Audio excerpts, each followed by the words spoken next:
പുതിയൊരു വീഡിയോയിലേക്ക് സ്വാഗതം. ഇന്ന് ഒരു പരസ്യം കണ്ടു.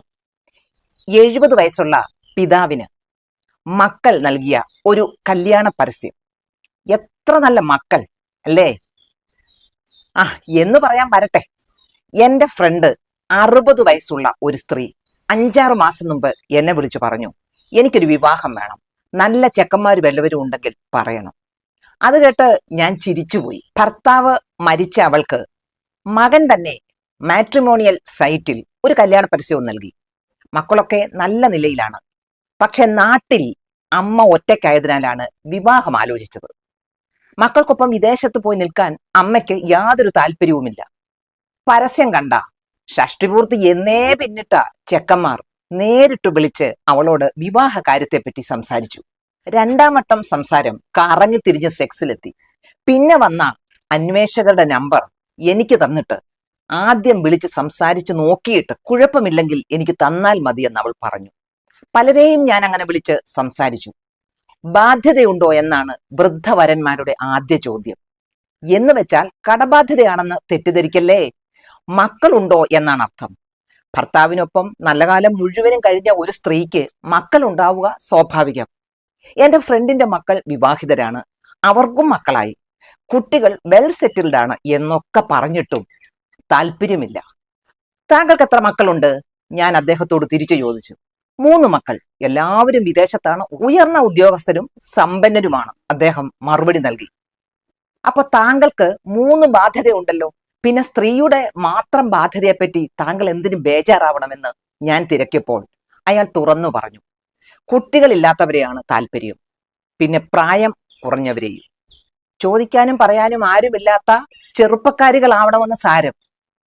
70 വയസ്സുകാർക്ക് 45-നും 55-നും ഇടയ്ക്ക് പ്രായമുള്ള പെണ്ണുങ്ങളെയാണ് വേണ്ടതെന്ന്. അപ്പൊ പെണ്ണുങ്ങൾക്ക് ചോയ്സ് ഒന്നും ഇല്ലേ?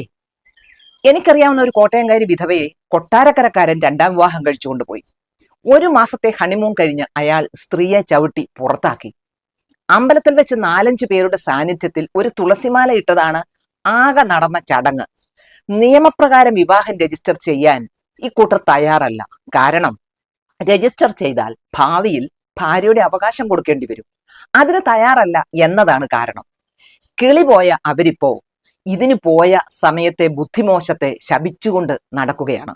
സ്വന്തം കാലിൽ ജീവിക്കാൻ സ്ത്രീക്ക് സാമ്പത്തികമുണ്ടെങ്കിൽ കഴിവതും വാർദ്ധക്യത്തിലെ ഒറ്റപ്പെടലിനെ ഭയന്ന് വിവാഹമെന്ന കുഴിയിലേക്ക് എടുത്തു ചാടരുത്.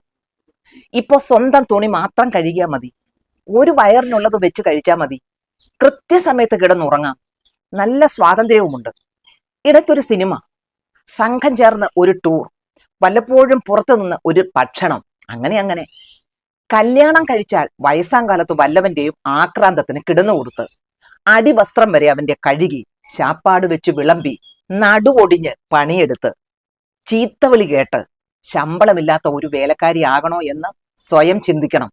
അല്ല, ഒരു വിവാഹം കൂടിയേ തീരൂ എന്ന് തോന്നുന്നുണ്ടോ? വേല ചെയ്യുന്നതിന് കൂലിക്ക് അർഹതയുണ്ട്. നിങ്ങളുടെ ആരോഗ്യവും സമയവും മറ്റൊരാൾക്ക് നൽകുകയാണ്. വൃദ്ധപിതാവിനെ നാട്ടിൽ ഒറ്റയ്ക്ക് താമസിപ്പിച്ച് റിസ്ക് എടുക്കാൻ വയ്യാഞ്ഞിട്ടാണ് മക്കള് 2ാം വിവാഹം ആലോചിക്കുന്നത്. അല്ലാതെ വലിയ വിശാല മനസ്സിന്റെ ഗുണം കൊണ്ടൊന്നുമല്ല, അല്ലാതെ അപ്പനെ വല്ലാതെ സ്നേഹിച്ചിട്ടൊന്നുമല്ല. അല്ലെങ്കിൽ പിന്നെ എന്തുകൊണ്ടാണ് അപ്പനെ നിയമപ്രകാരം രജിസ്റ്റർ വിവാഹം കഴിപ്പിക്കാൻ പല മക്കളും തയ്യാറാകാത്തത്?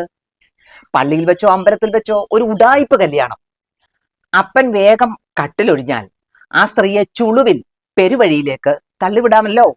ഈ ഇടപാടിൽ ലാഭം വൃദ്ധനും മക്കൾക്കുമാണ്. കാരണം ഇക്കാലത്ത് ഒരു വീട്ടുജോലിക്കാരിക്ക് ഭക്ഷണത്തിന് പുറമെ മാസം 15,000 രൂപ കൊടുക്കണം.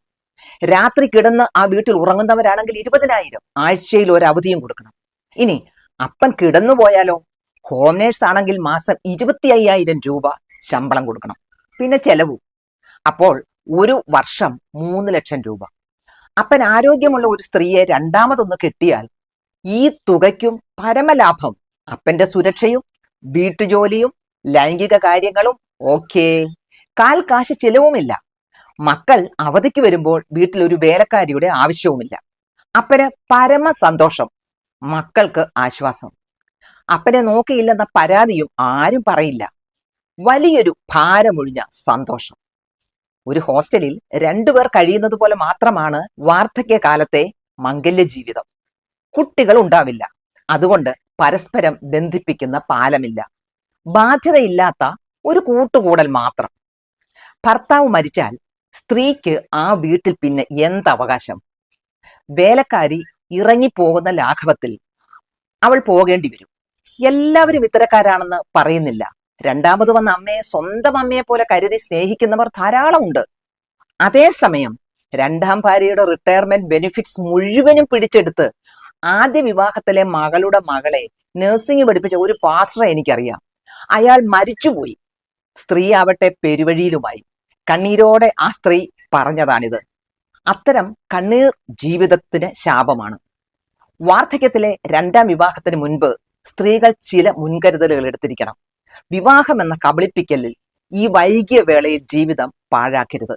സ്ത്രീയുടെ പേരിലുള്ള നിക്ഷേപമോ സ്വത്തോ എത്ര മോഹന വാഗ്ദാനം നൽകിയാലും ആർക്കും കൈമാറരുത്. വൈകിയ വേളയിലാണ് നിങ്ങളുടെ ജീവിതം. ഒറ്റപ്പെട്ടാലും വാർദ്ധക്യത്തിൽ ആരോടും കൈനീട്ടാതെ ജീവിക്കാനുള്ള ഏക പിടിവള്ളി വല്ലവരും പറയുന്നത് കേട്ടു വലിച്ചെറിയരുത്. വേല ചെയ്യുന്നതിന് കൂലിക്ക് അർഹതയുണ്ട്. നിങ്ങളുടെ ആരോഗ്യവും സമയവും മറ്റൊരാൾക്ക് നൽകുകയാണ്. മുൻകൂട്ടി അതൊക്കെ സംസാരിച്ച് ഉറപ്പുവരുത്തി മാത്രം കല്യാണത്തിന് എടുത്തു ചാടുക. ആദ്യ പങ്കാളിയുടെ പാതി പെൻഷൻ കിട്ടുന്നത് രണ്ടാം വിവാഹത്തോടെ നിലയ്ക്കുമെന്ന് ഓർക്കണം. ഒന്നാമത്, വിവാഹം ഇന്ത്യൻ നിയമപ്രകാരം രജിസ്റ്റർ ചെയ്യണം. സ്ത്രീയുടെ പേരിൽ ഭർത്താവ് ഒരു തുക നിക്ഷേപിച്ചിരിക്കണം. സ്ത്രീ ആദ്യം മരിച്ചാൽ ആ തുക ഭർത്താവിന് എടുക്കത്തക്ക വിധം നോമിനിയായി വെക്കാമല്ലോ. ഭർത്താവ് മരിച്ചാൽ വെറും കൈയോടെ കണ്ണീരോടെ പെരുവഴിയിലേക്ക് ഇറങ്ങിപ്പോകാൻ ഇടവരരുത്. പള്ളിക്കല്യാണവും അമ്പലക്കല്യാണവും മാത്രം നടത്തിയാൽ നിയമപ്രകാരം സാധുതയുള്ളതല്ല ആ വിവാഹം. അത് സ്ത്രീയുടെ കണ്ണിൽ പൊടിയിടുക മാത്രമാണ്. തിരിച്ചറിഞ്ഞിട്ടു മാത്രമേ രണ്ടാം വിവാഹത്തിന് വാർദ്ധക്യകാലത്ത് എടുത്തു ചാടാവൂ എന്ന് മാത്രം ഓർമ്മിപ്പിച്ചുകൊണ്ട് ഇന്നത്തെ വീഡിയോ അവസാനിക്കുന്നു. Thank you for watching my video. മറ്റൊരു വിശേഷവുമായി വീണ്ടും നമുക്ക് കണ്ടുമുട്ടാം.